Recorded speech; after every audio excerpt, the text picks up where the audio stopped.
UP के जुलाई में ही मिल सकती है केंद्रीय कर्मचारियों के डीए को लेकर बड़ी खुशखबरी।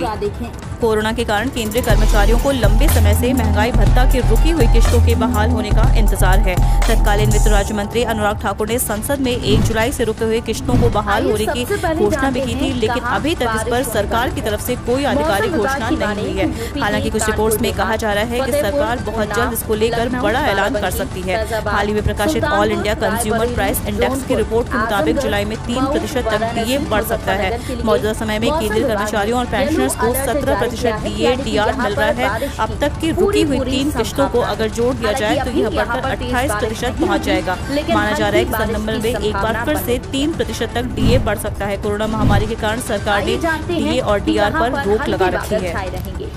लखनऊ में हल्की एसबीआई ग्राहकों को टारगेट कर रहे हैं चाइनीज हैकर्स। बैंक ने कहा इस तरह की जानकारी साझा करने से बचे लोग। आज के समय में ऑनलाइन फ्रॉड पहले की अपेक्षा काफी बढ़ गया है। हैकर्स लोगों के अकाउंट में सेंध लगाने के लिए नए हथकंडे अपना रहे हैं। अपने ग्राहकों को इन ऑनलाइन फ्रॉड से सतर्क करने के लिए स्टेट बैंक ऑफ इंडिया को जरूरी जानकारी साझा की है। बैंक ने कहा कि ऑनलाइन फ्रॉड से बचने के लिए जरूरी है कि ग्राहक अपनी पर्सनल डिटेल्स किसी से भी साझा न करे। आइए जानते हैं कि एसबीआई ने ग्राहकों को क्या कुछ बताया है। स्टेट बैंक ऑफ इंडिया ने ग्राहकों से कहा है कि वह किसी भी अनजान जगह से मोबाइल ऐप डाउनलोड न करें। बैंक के अनुसार किसी भी अनजान ऐप को डाउनलोड करने से आपकी मोबाइल की प्राइवेट सिक्योरिटी खतरे में पड़ सकती है और इसके जरिए हैकर्स आपके अकाउंट पर धावा बोल सकते हैं। ऐसे में जरूरी है कि कस्टमर सिर्फ वेरीफाइड सोर्स से ही मोबाइल ऐप को डाउनलोड करें। आपको बता दें कि इन सभी शहरों में सीएम योगी गोरखपुर दौरे पर 370 परियोजनाओं का करेंगे लोकार्पण और शिलान्यास। उत्तर प्रदेश के मुख्यमंत्री योगी आदित्यनाथ मंगलवार से शुरू हुए 2 दिवसीय दौरे के दौरान गोरखपुर में 370 परियोजनाओं का लोकार्पण और शिलान्यास करेंगे। सीएम योगी प्रवास के दौरान गोरखपुर नगर निगम की 93 करोड़ 89 लाख रुपए की लागत की 370 परियोजनाओं का लोकार्पण व शिलान्यास करेंगे। वह गोरखपुर नगर निगम परिसर में स्थापित म्यूजिकल फाउंटेन, फूड पार्क का लोकार्पण और शिलान्यास करेंगे। सभी कार्य 14वें 15वें वित्त आयोग, अवस्थापना विकास निधि, अमृत योजना, सीवरेज निकासी योजना और स्वच्छ भारत मिशन से हुए हैं। के साथ गोरखपुर कुछ ऐसे शहर हैं जो लगातार गर्मी का अलकायदा के आतंकियों ने कानपुर से खरीदी थी पिस्टल। एटीएस की पूछताछ में बड़ा खुलासा। लखनऊ में पकड़े गए आतंकी संगठन अलकायदा के आतंकियों ने कानपुर के चमनगंज इलाके से पिस्टल खरीदी थी। आतंकियों ने एटीएस की पूछताछ में इसका खुलासा किया। आशंका है कि चमनगंज के हिस्ट्री शीटर ने पिस्टल मुहैया कराई थी। सूत्रों के मुताबिक पिस्टल बेचने वाले और बिचौलिए दोनों को एटीएस ने हिरासत में ले लिया। पूछताछ जारी है। जल्द इनकी गिरफ्तारी संभव है। आशंका ये भी है कि बरामद अन्य असलहा व बारूद भी कानपुर से ही सप्लाई किया गया है। इसकी तफ्तीश जारी है। बारिश की कोई भी संभावना नहीं है। 797 कम्युनिटी हेल्थ ऑफिसर के पदों पर भर्ती 28 जुलाई से कर सकेंगे आवेदन। राष्ट्रीय स्वास्थ्य mission Uttar Pradesh community health में कम्युनिटी हेल्थ ऑफिसर के पदों पर भर्ती के लिए नोटिफिकेशन जारी किया है। कुल 797 पदों पर भर्ती के लिए आवेदन मंगाए गए हैं। आपको बता दें कि यह भर्ती कॉन्ट्रैक्ट के आधार पर होगी। यूपी एनएचएम सीएचओ भर्ती का नोटिफिकेशन अभ्यर्थी यूपी एनएचएम की वेबसाइट upnrhm.gov.in पर देख सकते हैं। इन पदों के लिए ऑनलाइन आवेदन 28 जुलाई से शुरू होंगे। इच्छुक उम्मीदवार 17 अगस्त तक इन पदों के लिए आवेदन कर सकेंगे। पहले भी कई बार बता चुका है कि सीटीईटी की तरह यूपीटीईटी भी हुआ आजीवन मान्य। नोटिफिकेशन जारी।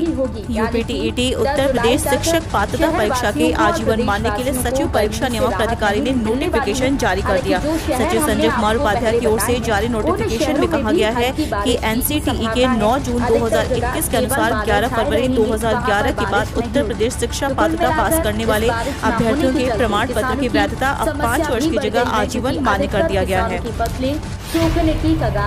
स्कूल खुलने के 15 मिनट पहले तक ही शिक्षक छुट्टी के लिए कर सकेंगे आवेदन। मेडिकल लीव में रहेगी छूट। सरकारी प्राइमरी और जूनियर स्कूल के शिक्षक अब छुट्टियों में हेरफेर नहीं कर पाएंगे।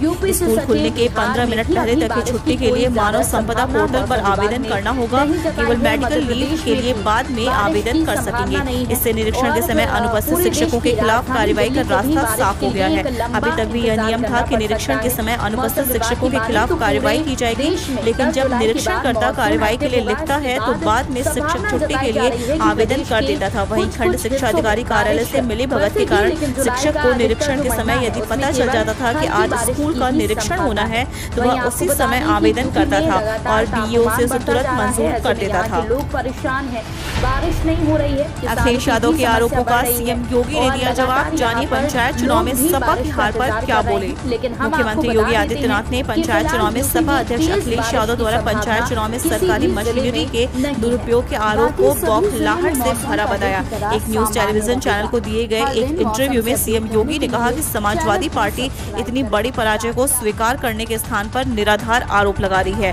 उन्होंने कहा कि ग्राम प्रधान चुनाव में सपा 5 स्थानों पर जीती और इसमें इटावा, बलिया, बागपत और एटा भी शामिल है, जहां अधिकांश सांसद और विधायक भाजपा के हैं। अगर सरकारी मशीनरी का दुरुपयोग करना होता है तो इन स्थानों पर भाजपा को हार का सामना नहीं करना पड़ता। सीएम योगी ने लखनऊ में आतंकवादी घटनाओं को अंजाम देने के षड्यंत्र में लगे 2 व्यक्तियों की गिरफ्तारी पर विपक्षी दलों की प्रतिक्रिया पर कहा, भाजपा के लिए देश और लोगों की सुरक्षा सर्वोपरि है। सुरक्षा के मामले पर राजनीति करना ऐसे दलों का चरित्र है। राकेश टिकैत का ऐलान, मैं नहीं लड़ूंगा चुनाव, महापंचायत से करेंगे यूपी मिशन की शुरुआत। राष्ट्रीय प्रवक्ता राकेश टिकैत की ओर से जानकारी देते हुए धर्मेंद्र मलिक ने बताया कि संगठन की समीक्षा के आधार पर जल्द ही दोबारा सभी कमेटियों का गठन किया जाएगा। दूसरी ओर भाकियू के राष्ट्रीय प्रवक्ता राकेश टिकैत ने 5 सितंबर को मुजफ्फरनगर में संयुक्त किसान मोर्चा के महापंचायत आयोजित किए जाने का भी ऐलान किया है। उन्होंने इस पंचायत को संयुक्त किसान मोर्चा के मिशन यूपी की शुरुआत बताया। राकेश टिकैत ने इस बात के संकेत भी दिए कि किसान संगठन चुनाव में भी भाजपा को चुनौती दे सकते हैं, लेकिन इसका निर्णय मुजफ्फरनगर को 5 सितंबर में होने वाली प्रस्तावित महापंचायत में ही किया जाएगा। उन्होंने कहा कि सरकार तीनों कृषि कानूनों को लेकर बातचीत करे। इन कृषि कानूनों से अलग भी कई मुद्दे हैं जिन पर बातचीत की जा सकती है। आज पेट्रोल डीजल के मोर्चे पर तेल कंपनियों ने लिया ये फैसला। देश भर में पेट्रोल और डीजल का दाम नए रिकॉर्ड स्तर पर पहुंच चुका है। तेल कंपनियों ने मंगलवार के लिए भी पेट्रोल और डीजल का भाव जारी कर दिया। राजधानी दिल्ली में अब तक पेट्रोल 10.79 रुपए और डीजल 8.99 रुपए प्रति लीटर तक महंगा हो चुका है। इस बढ़ोतरी के साथ ही अब 17 राज्यों और केंद्र शासित प्रदेशों में पेट्रोल का भाव 100 रुपए प्रति लीटर के पार जा चुका है। इनमें राजस्थान, मध्य प्रदेश, महाराष्ट्र, आंध्र प्रदेश, तेलंगाना, लद्दाख, कर्नाटक, जम्मू एंड कश्मीर, उड़ीसा, तमिलनाडु, बिहार, केरल, पंजाब, सिक्किम